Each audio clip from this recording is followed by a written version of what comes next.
All right.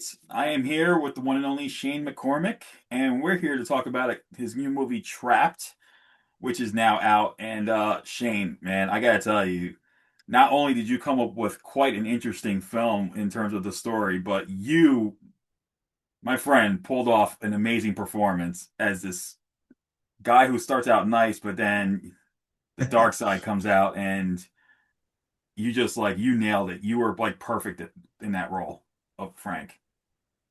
Well, I appreciate your comment, and yeah, thank you very much.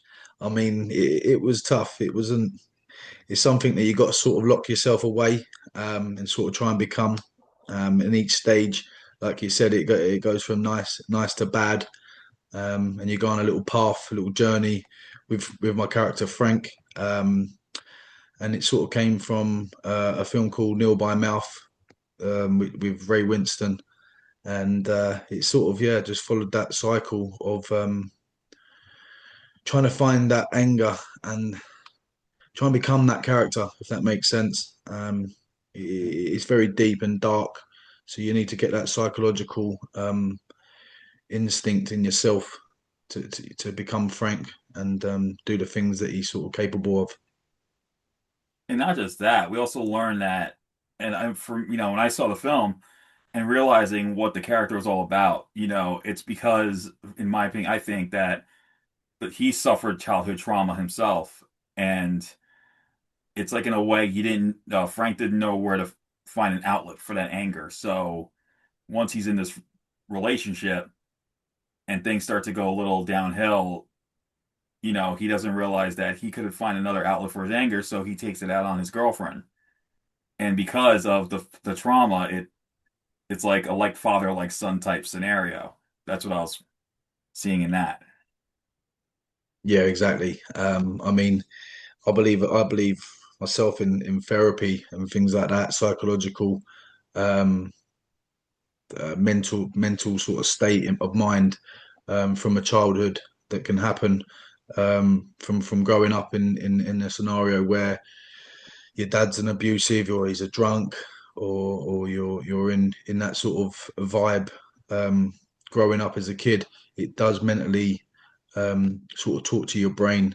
So I believe in therapy and getting help and seeking the right people to sort of help you portray someone that's better and to be in a place where you can cope with these traumas. And Frank most definitely went through something very dark and very bad, and he just didn't know how to get out of it. So he tried, but drink and drugs got the better of him, and that sort of happens in this day and age. It's an actual real thing. We sort of set our film out to do this to sort of portray something that's real. It does happen a lot around the world. And we wanted to sort of catch an audience that can sort of feel this and sort of understand what Frank's going through, to try and make people realize that this is happening in real life, and it needs people like Frank need help, rather than sort of locking away or killing or they're just traumatized. Yeah, and it goes also for Frank's girlfriend, because we get her backstory in the beginning where her mom was in an abusive relationship, but then her mom took, something that can really happen as well. She ended her life, and then there's that trauma where it's like a PTSD thing for the girlfriend as well, because she's experienced where you experienced getting abused, but you became the abuser. She experienced getting abused, but then she becomes abused herself. And she does find therapy eventually. She finds a support group and tries to muster up the courage to finally stand up to Frank. You know, and and what I really found interesting though was the other second story, where I felt the title was a little had a different meaning in terms of Pete having to somehow trapped in his family because his mother's verbally abusive towards him and his sister. But then when something happens to his sister, he becomes the protective big brother he was like wired, that he's meant to be, despite the fact that she treats him like crap. And I found that quite interesting as well that you brought that second story to it. What was the idea behind that to bring that other side of the spectrum of I'm it. glad you. I'm glad you caught that because there was Sir Roland Manukian. He's a very great writer. He loves the drama and he loves the real life. He loves to try and bring real life into his writing. So I'm glad you brought that up because not many people have sort of picked up on that. So he did have multiple stories occurring. And obviously the same with Josh's character with his sister. Obviously, getting almost getting raped. He had to sort of be there for her.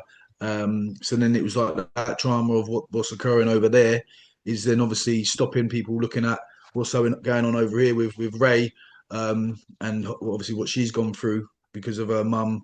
Obviously, also being in an abusive relationship, we kind of called it a cycle of violence. So it's kind of related to where uh, a girl's been in an abusive relationship, she would attract to somebody similar to what her childish dad's been going through, etc. So then she'd get with the guy who's been also in an abusive growing up, and then obviously he hangs around with people this in this sort of cycle as well. So it is a real thing. It's an absolute real thing. And as for the writing and the other stories, that is all that credits Roland Manukian. He brought it to life where he gave the audience a little ride, a little roller coaster to sort of take you on a few different journeys and make you think about what's going on and what's going to happen next, and why has that happened. And you can actually walk away from this film and sort of learn from it, if that makes sense. And it can Yeah, help you open your eyes and realize that this is going on in real life. We should look at things a little bit different and try and help people because you don't know what's going on behind closed doors. right, exactly. And I like, at first, when I first saw the movie, I saw it twice because the first time I was trying to get Josh's story there, Pete's story. But then as I watched it again, I kind of got it. Like, I like the fact that they use different perspectives and like a juxtaposition. It's like watching The Godfather 2, where you got, the modern timeline now, and then it coincides with the past. But here you get like the two different perspectives. But I like the title alone made sense because you had Ray trapped in an abusive relationship, and Yeah, then you had Pete trapped in his own like familial relationship. And I found out that's what I found interesting about the title itself because I think it perfectly fit considering we get these two Tony, stories. you're on about Tony. So Josh, Tony, Tony was yeah, Josh's character. Tony, yeah, yeah, I Tony, get what you're yeah, saying now. So yeah, Tony was trapped. He Tony was was he was trapped. trying to be there for me, but be there for his sister. He obviously cared about Ray, so he didn't want to go sort of turning against me. Ray. So he was trapped. Tina was trapped. Like Ray was trapped. I was trapped. Everyone's trapped. Ray's mum was trapped. So the girl was trapped who was raped. Yeah, it's a meaningful title of trapped. It's not just like, oh, you're trapped in a hole, you're trapped in something. It's again sort of psychology about it. Everyone's trapped in Yeah, the film. It's a cycle of violence. yeah, and I feel like it will. I mean, people will see this. It will bring awareness to, and then maybe they'll show it to someone who's going through this, and maybe they'll get the help that they'll need. And let's hope And that'd be that's great. gonna be the case. And so my next question is, how long did shooting take on this? Considering you were the producer on it as well, and were there any challenges that you faced during production? Um, how long did it take? It probably took a month in the UK, and then we had 10 days shooting in Marbella. We wanted to give that Spain feel at the beginning and at the end. It was to help sort of Ray escape, give her that option of she didn't just leave the UK, like she didn't just leave Frank or move on. She actually left the UK to get away from her childhood trauma, and the trauma now that she had to face because of what Frank put her through. She actually left the country and went to Spain. So yeah, we had a good little shoot. As for things going wrong, there was a little bit of a problem we had with the Dick guy. Um, so I believe one of the days he's meant to take the memory cards out of the sound, and he didn't do it this one day, and basically we recorded the sound over the yesterday's memory card. And then Oh, obviously when I've come to know this, everybody's trying to hide it from me because I ain't the easiest guy to take problems, especially like that, very well. yeah, I sort of throw my hands in the air and sort of get the ump a little bit.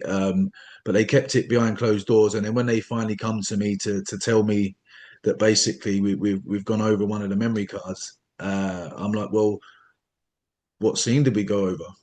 Um, so then when they tried to find out what scene we went over, it ended up being Jeff Bell's, and it had to be probably one of the best scenes in the film. It's basically where Jeff Bell is in the kitchen and he's abusing Ray's mum.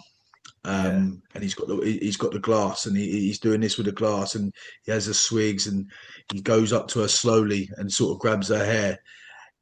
The sound and his dialogue for that was extraordinary. He smashed that role, Jeff Bell. He's yeah, really, really definitely. good actor.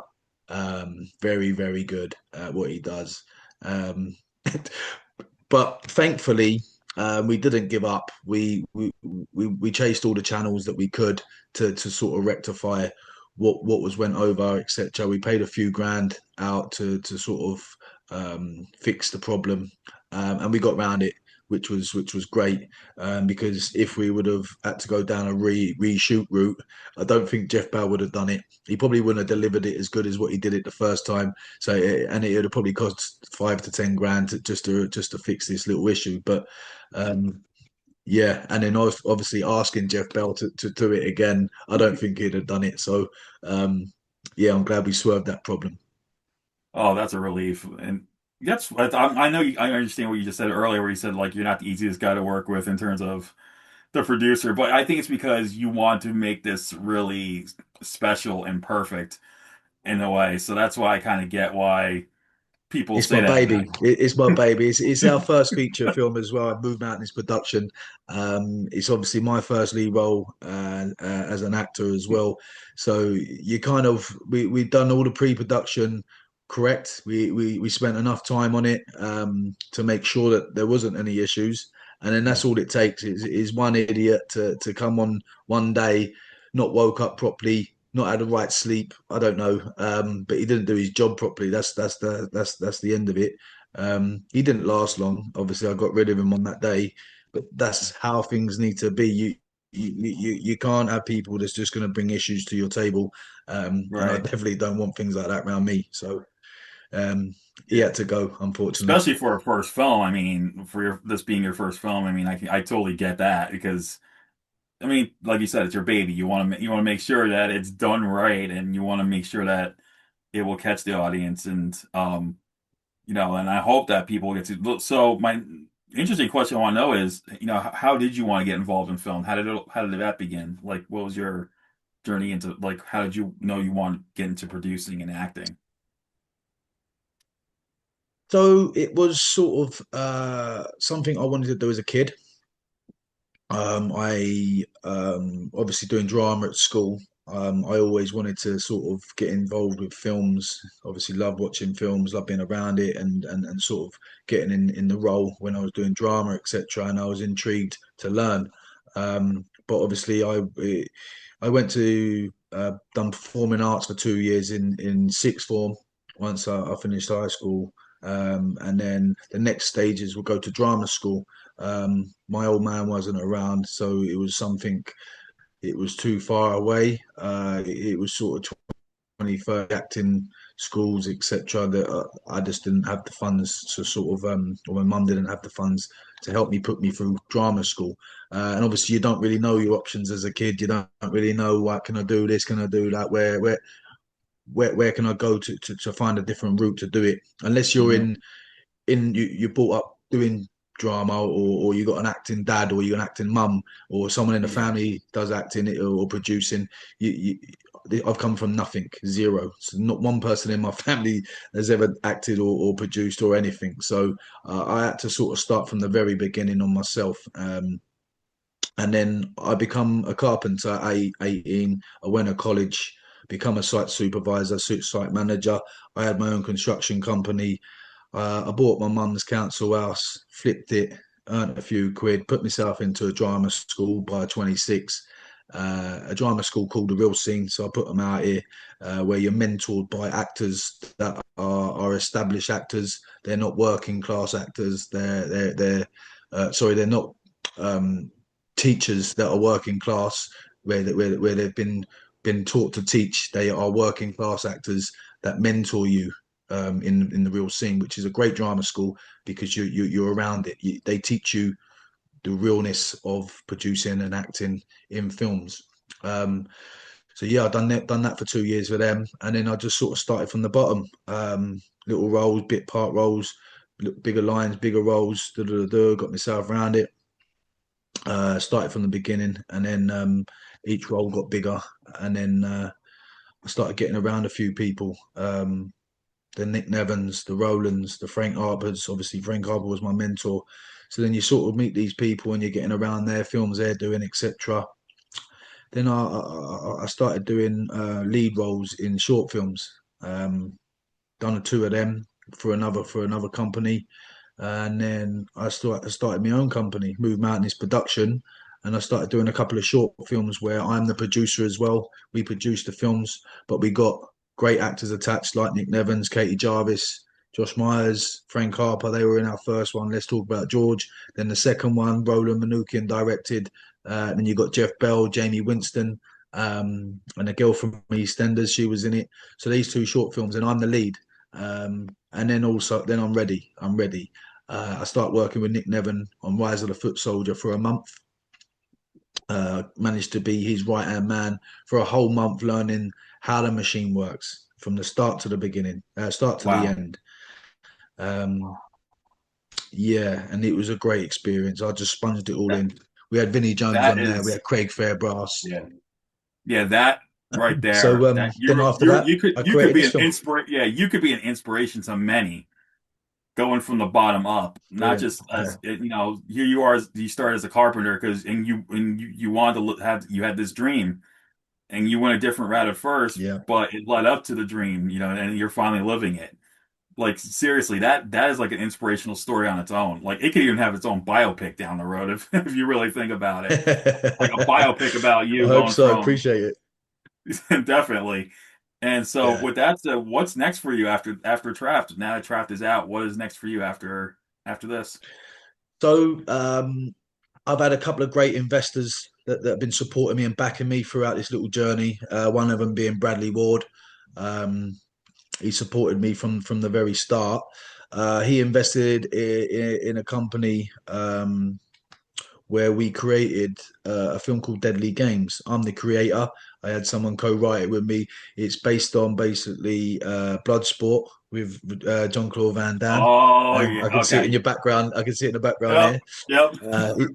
He's the reason I can do the splits basically. And Warrior. So it's like a Bloodsport feat Warrior, um, where I'm a youngster. I get myself into a bit of trouble where I try rob a house, and my brother takes the blame. He goes and does a bit of bird, and takes the rap from me. He then comes out of jail, and I've been fighting. My brother's a fighter, and I get myself into debt where through gambling. Again, it's based on another niche of ours, which is sort of mental health, where you get yourself into debt. And then also you got a gambling addiction, so you keep gambling, and it's not getting you out of debt; it's putting you in more debt. Right. So we're working on this one now, and basically I get myself into debt, but with the wrong people, and they make me join this tournament where I can win a £1 million to get myself out of debt, but it's a fighting tournament, so it's going to be one to watch for sure. In the processes right now, the producers that are on board with this one, because I'm just going to take a back seat on this one and act. They're looking to get actors attached as we speak, and I'm hoping to shoot this literally within the next sort of 4 months. So fingers crossed, I hope it so. plays out Oh, that way. Yeah, it's been going backwards and forwards now for the last sort of year and two. Um, and I think that this is going to get done this year for sure. Also, we have another film called Tommy Atkins. It's an army. I'm the lead again. Tommy Atkins, a war hero with PTSD. Uh, my mate gets me into a bit of a problem where a kid gets kidnapped, and we have to go and get the kid because he's got himself into debt through drugs, etc. So it's a bit of a sort of kidnapping, finding action kind of film. So that's going to be shot in the UK. And we're sort of just working on that as we speak to try and get the sales and the actor attached as we speak. So fingers crossed I can get these two done this year. That's the goal. Yeah, that's so you mentioned Van Damme is inspired you to do splits. Are you telling me that you have a martial arts background that so I stopped playing football about 8 years ago, and I took up kickboxing for about 6 years. Not doing it to fight, but doing it to keep Right. fit. Yeah. So I can do a few kicks. I can hit hard, and I can it keeps me fit. It's helped me do the splits. So yeah, I don't do it to fight. I do it Yeah. to sort of to know how to do it, etc. And keep myself sort of motivated from my brain, like if that makes sense. But Yeah. And yeah, hope yeah, Van Damme maybe was an inspiration to me. yeah, just like Scott Atkins and who I'm knows, not as but good as him. no, I'm yeah, not as but good as no, him. yeah, but I'm pretty sure Yeah, you're good in your own right. And hopefully with Deadly Games you get a good fight choreographer who will teach you how to move 100%. around. Yeah, yeah. No, Yeah, I can definitely. do all the moves that's needed for that film for sure. And obviously, we've got a great team that's going to back it and support us and make sure that it looks the nuts. So, and I can deliver things that we need to do on that film, which is great. Again, obviously, I'm the creator. We wrote it together, so we brought in a little bit of a wrestling vibe in there as well, just to help it. The cage has got some barbed wire above it, and sort of.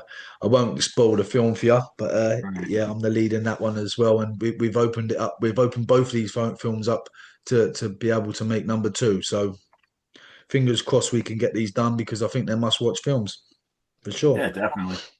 Well, everyone, check out Trapped. It is out now on digital and on demand. And seriously, we got a face here, Shane. You got to check out for him. And he's definitely a face to look out for. He's a great actor, especially check out Trapped because he is phenomenal in this movie. And Shane, man, thank you so much for taking the time to talk about it. And it's been a pleasure meeting you. Yeah, Albert, appreciate it very, very much, mate. And thanks for having me. And thanks for pumping our film. All right. Well, everyone, stay awesome as always, and we'll see you soon. Take care. Thank you.